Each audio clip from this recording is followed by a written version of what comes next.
Is five-star quarterback recruit Bryce Underwood ready to take the reins for the Michigan Wolverines? Locked On presents The Portal, the daily podcast covering college football recruiting and everything NIL. Part of the Locked On Podcast Network. Your team every day. Welcome back into the Portal Podcast, where you get your daily recruiting, NIL, and transfer portal scoop. I'm Brian Smith, longtime college football recruiting analyst. Thank you for making the Portal Podcast your first listen each and every day. We are brought to you by Monarch Money. Take control of your finances with Monarch Money. Use code LOCKEDONCollege at monarchmoney.com for 50% off your first year. Time for the Michigan Wolverines preview and my season record prediction. To get there, we're going to be talking about Bryce Underwood, Mikey, Keene, a really good running back room, excellent recruiting, not just good, but excellent recruiting out of the high school ranks for the Wolverines on the offensive and defensive lines. A defense that's got a lot of size, experience, and watch out for the secondary. But the big question I have, and I'm going to bring this up several times during the podcast, how will Michigan utilize the wide receivers? Will they be playmakers? Will they not? And will teams be able to dictate to them because of the wide receiver room? So let's start off with Bryce Underwood. Five-star recruit. He's a local kid from the greater Detroit area. Absolutely a cannon for an arm. Big kid that can run you over, extend plays. There's really nothing that he doesn't have from a physical perspective. Even though he's the number one player in the country by many different recruiting services, is he ready to take over the reins at Michigan, though, as a true freshman? That's a lot to ask. Michigan is one of the most storied programs in college football history, and they need much better quarterback play after last season, obviously. So they went out and spent all that money, over $10 million, allegedly, in NIL to get him. Let's see if it can happen and how quickly. I'll have some questions about Bryce as we get into the show a little bit longer down the road here, but I just wanted to just throw that out there in general. Would he be ready from game number one? And keep in mind, and I'll go over the schedule too, but game two, the Wolverines travel to Norman, Oklahoma to take on the Oklahoma Sooners. Brent Venables is infamous for saving stuff for big games, although he'll deny that. He is going to throw the kitchen sink at Bryce Underwood if he is the quarterback in any capacity. Those kind of things can spiral good or bad.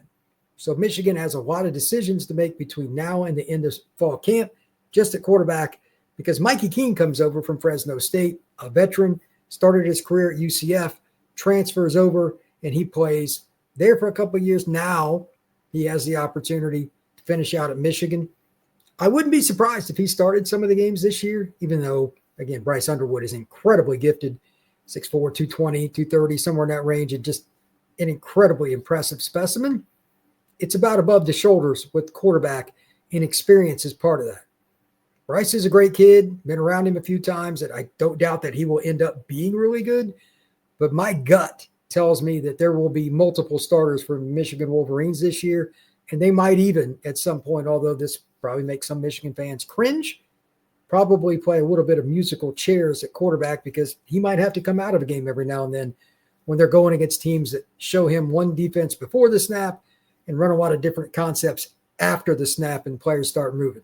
I don't know if he's ready for that, but Michigan's schedule is going to make it daunting to avoid it. So it's going to be a really interesting scenario. But let's talk about what Michigan is really known for, and that is offensive and defensive line play. I mean, they were awesome the last several years up front on defense and the offensive line. 2023 was incredible. They've just been so consistent up front. And I went back and I looked via the 247 composite since 2021 through 2025. It's not like the recruiting has fallen off. 4 stars and 5 stars in the composite. Here's the O-line. 2021, they had 2. They didn't get anybody in 2022. That's a little surprising on the O-line. 1 in 2023, but then 3 4 stars in 24, 2 in 25, plus a 5-star. So just in the last 2 classes, they have 6 players combined between 4 and 5 stars on the offensive line. They're in a good spot. They've got some other kids that have transferred in, et cetera, but Michigan's O-line is in a really good place moving forward. That's a great starting point. And on top of that, defensive line, all 4 stars here. 1 3-2-2-1 from 2021 through 2025. And they've developed a few other guys that were 3-star players. They're going to get a chance to play as well. Michigan doesn't have any problem with size. They don't have any problem with experience. They don't have any problem with depth. The only question, when you lose 2 interior defensive linemen like Mason Graham, et cetera, like that's a really hard pill to swallow. But eventually they run out of eligibility. It's like anybody else. Are you going to be even close? We'll see. The other thing, and I think they're a little bit underrated, TJ Guy, Garrett Moore, those guys are good players. They should combine for more than 10 sacks this year. It's a couple of seniors. And again, with the big guys in the middle at D tackle that they have, they've got multiple players. Big kid transferred in from Clemson as well. They should be in a really good spot. Rayshon Benny, there's no reason to think they won't be one of the better defensive lines in the Big Ten. This got to gel. I don't think they've gotten enough love, and we'll see if they end up being a program that lives up to the billing based on all their recruiting, how that program has been run by Sherrone Moore, and before that, Jim Harbaugh. They want to be a lineman-first team through how they recruit, and they've done it. Michigan's recruiting has been really good up front, and they've augmented it with just a little bit from the transfer portal, which there's nothing wrong with that either, to kind of give the finishing touches. When I look at the room overall on both sides of the ball, I'm like, this is what Michigan's supposed to look like. It's just that, again, you have a very young player at quarterback that everybody's wanting to see get out there. But I'm still not convinced that Mikey Keene won't have a big part of this season. But Justice Haynes transfers in, the running back from Alabama, really consistent player. And they also have Jordan Marshall, the kid out of Cincinnati that Ohio State doesn't lose many kids from in-state, but Michigan beat them for that guy. Here's my question for the running back room, especially that early on, Michigan at Oklahoma in particular, can the running back room help offset any concerns about the passing game if Bryce Underwood and or Mikey Keene are not ready for big-time action? We don't know about the wide receiver room. I'll get to that here in just a moment. But the running back room's got a lot of talent. Those two, that's one of the better 1-2 punches possibly in college football this year. Do not sleep on the Michigan Wolverines.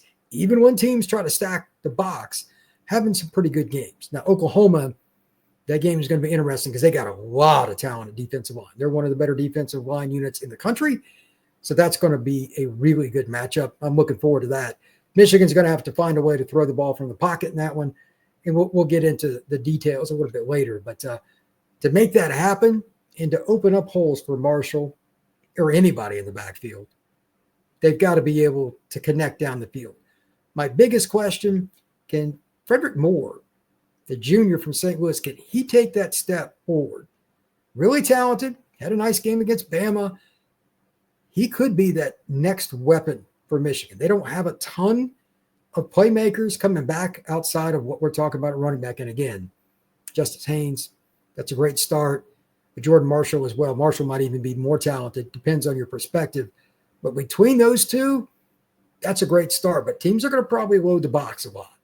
If Frederick Moore or anybody else, for that matter, at the wide receiver room can take that step up and get a rapport with one or both of Keene, as well as, obviously, Bryce Underwood, Michigan's offense changes.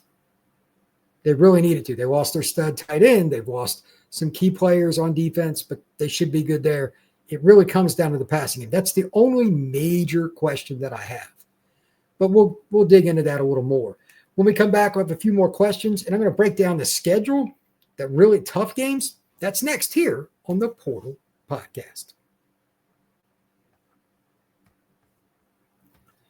Ever check your bank account and wonder, where did all my money go? Between dining out, online shopping, and entertainment, it's easy to lose track. That's where Monarch Money comes in, your personal CFO, giving you full visibility and control over your finances.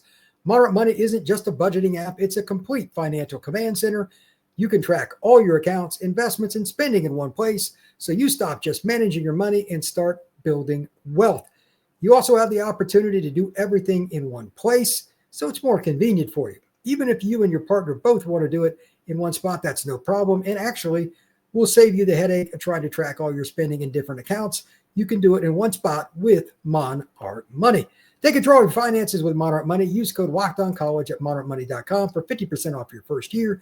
That's monarchmoney.com. Code LOCKEDONCollege for half off your first year. Thank you once again for making the Portal Podcast your first listen each and every day. Truly appreciate you stopping in to get all your latest recruiting, NIL, and transfer portal scoop. And we're back talking about the Michigan Wolverines, how they've recruited, how they've used the portal to build for the 2025 season. I think this is going to be one of the more interesting teams in the country, and that schedule makes it even more interesting. I've highlighted a handful of games here that I just think are going to be the most fun. I've already touched on the Oklahoma game. That's week 2. September 6th, that game could swing the season in a lot of ways.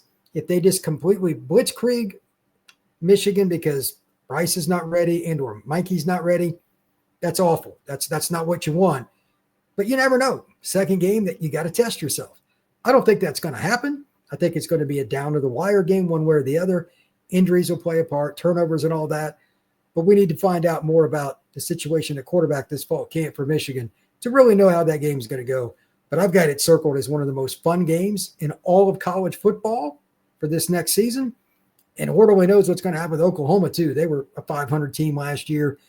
New quarterback, new offensive coordinator. They got all kinds of new receivers, new players all over. That game is going to be wild. September 20th, 2 weeks later, in a lot of ways is just as important, if not more important. Even if you do win at Oklahoma, fair or not, perceptionally, Nebraska is not looked at on anywhere near the same level as the Michigan Wolverines. But Dylan Raiola comes back. They've got some new weapons at receiver. Their offensive line will be pretty good. Running back room's not bad.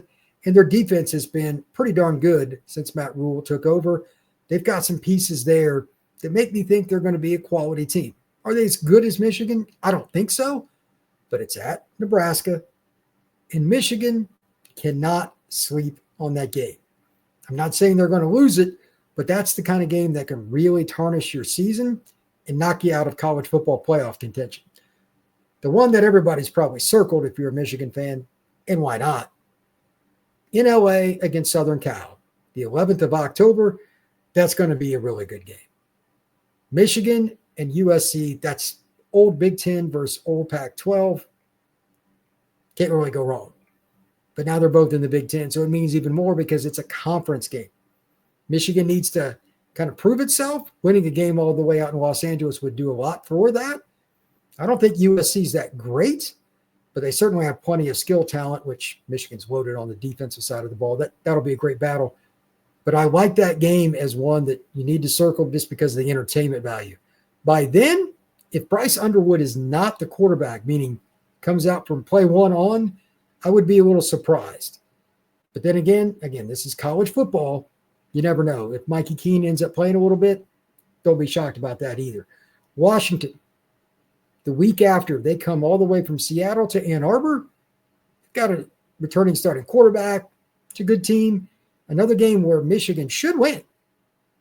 But you cannot sleep on a quality team like Washington. Let's see how that game goes. That's one that I have here on the slate as possible for Michigan to lose, but I like 80% I think they should win. And it's, again, very critical. If you're going to make the playoff, you cannot lose home games to teams that just simply don't have as much talent as you. At Michigan State, October 25th, rivalry game, that's self-explanatory. Michigan's, honestly, they should still flatten them.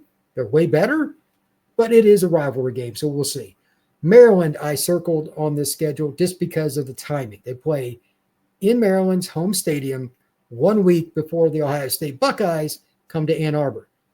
Don't sleep on these other teams in the Big Ten, especially with the freshman quarterback. By then, I will be completely floored if it's not Bryce Underwood, but again, we'll see. You cannot take any game for granted, even though Maryland is nowhere near as talented as Michigan. That game is important. Not only do you need to win, you need to set a tone early, get your starters out of the game, and rest as much as possible before Ohio State comes the next week. And then, of course, the game, Michigan versus Ohio State, to finish the season. I want to talk a little bit about some of the key players that I think are really going to make a difference for Michigan, or at least they should this next season. Like Nebraska transfer, ironic because they play Nebraska, Ernest Hausman, he had 89 tackles last year. Getting an inside linebacker like that should help against some of these teams like USC, Ohio State, teams that can throw it around and put points on the board. Having somebody to help everybody line up, that is something that's not statistically anything that someone can put on a piece of paper, but that's important. All three of Michigan's DBs that will play corner or nickel to start, at least I think, those guys all have aspirations to play in the NFL in some capacity. I think Michigan's defense is being slept on a little bit, especially in the secondary. So again, Ohio State, Southern Cal games, those are really interesting. And even, to be honest, the Oklahoma game, they've got a really talented quarterback that transferred in from Washington State. Michigan's secondary could be the reason they win or lose those games. I think they're going to really benefit from them because that front, as I talked about earlier in the podcast, Michigan's front is really good in terms of the talent and depth. Just need to see somebody step up to have that stalwart kind of season. So teams have to key on them. That will help the secondary because there should be a lot of second and longs, third and longs, and they should probably be one of the better teams in the Big Ten, if not the nation, in turnover margin. So those are some keys. But TJ Metcalf, the kid that transferred in from Arkansas, he might be the most important guy. He's a nickel. That spot is so hard to play. He's played at the SEC level last year, 57 tackles and a pick. Remember his name. Now, let's talk a little bit about some of the questions for the rest of the podcast here. Michigan, I got 10 questions for you. One won't surprise you at all, but the rest, a little bit of everywhere. Part of it's schedule, part of it's depth, part of it's recruiting. But let's get the obvious one out of the way. Does Bryce Underwood take over right away? Game one. I say no. I'd love to hear your comments, why you think or do not think Underwood will be the starter in game one. I think Keene and him will split time. I don't know which one will start that game. That's debatable. But I will be very surprised if both don't play, quote-unquote, prominent roles in the very first game for the Wolverines. I kind of think the same thing at Oklahoma. If Bryce comes out and plays great, so be it. So be it. But even guys like Caleb Williams did take over from play one, ironically, when he went to Oklahoma for his freshman year. It takes a lot.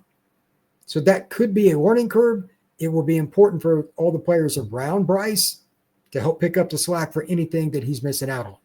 Question two, because of the inexperience with Bryce and or probably both, the ability to get the ball to the receivers, again, we're talking about a unit that doesn't have a whole lot of chemistry yet with him. Will teams just throw a lot of 7-man boxes at the Wolverines? Maybe even some 8-man boxes. Remember, Michigan runs a fullback, very traditional offense. I think so. They're going to force teams into, or force the Wolverines into not just always throwing it from the pocket or moving the pocket to get him available, but if you want to run into that, go ahead. Oklahoma, USC, some teams have the talent to at least give them some fits. Oklahoma definitely. And then, of course, at the end of the year, Ohio State certainly does. If they can't throw the football when they're seeing 7 and 8-man boxes, Michigan's chances of going to the playoff will be over before November gets there. That's a big key for this next season. Number 3, I already brought it up in a little bit of a sense, but not just will it improve, who's going to be the guy, but is there going to be a flat-out playmaker receiver? I'm pointing to Frederick Moore, and there could be somebody else. I'm not going to go down the list. If you're a Michigan fan, they've got some guys, Samaj Morgan and some other players that can make plays after the catch, but I think Frederick Moore needs to be that player. We'll see. I remember him from the high school days. I saw him in 7-on-7, and he was really explosive. If he can be that deep threat, even that intermediate threat, that 15 to 20-yard range, it opens up the tight end, the screen game, and, of course, running the football. They need somebody to step up. When we come back, we're going to finish out the questions on Michigan and give a win total prediction for the Wolverines.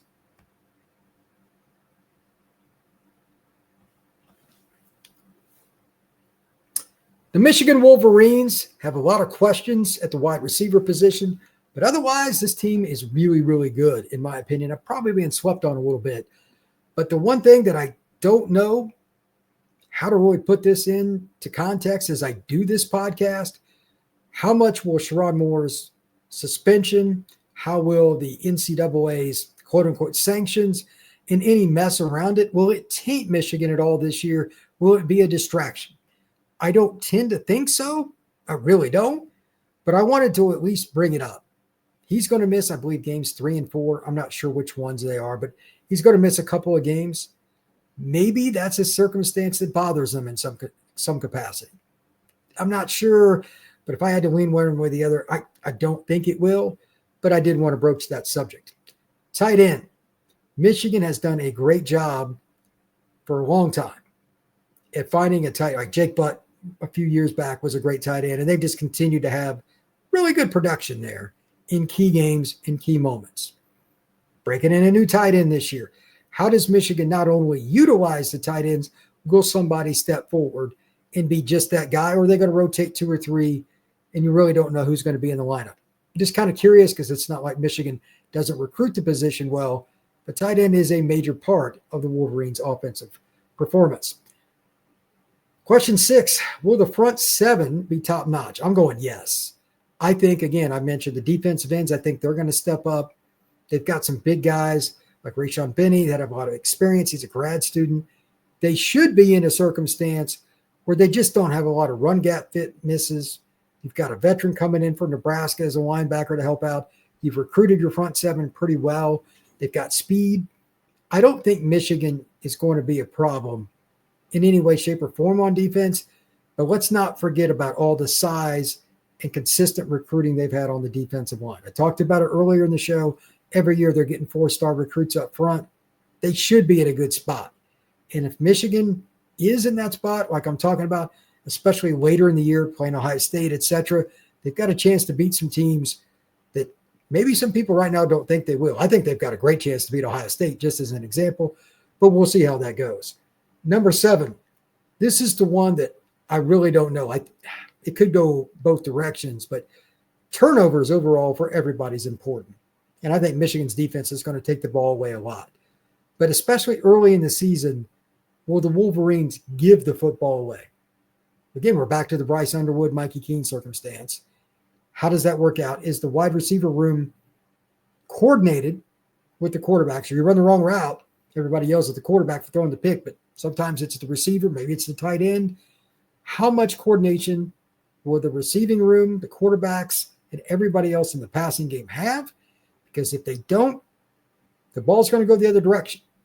Turnovers will be big for every team, but especially with a young quarterback who could lose some confidence, keep an eye on that. Number 8, who is the go-to leader? I'm not talking about quarterback or a defense player, just in general. Which player leads the Wolverines this year when there's adversity? Every team has to have that guy. Who's it going to be for Michigan? And hopefully for them, they have it on each side of the football. Question number 9. Road game adversity. This is something I guarantee is going to happen, especially in that Oklahoma game early. When something goes bad, maybe it's late first quarter, maybe it's mid-second quarter, whatever it is, how does Michigan respond? And then later on in different games, at Southern Cal, at Michigan State, when you play Ohio State, how do you respond to adversity?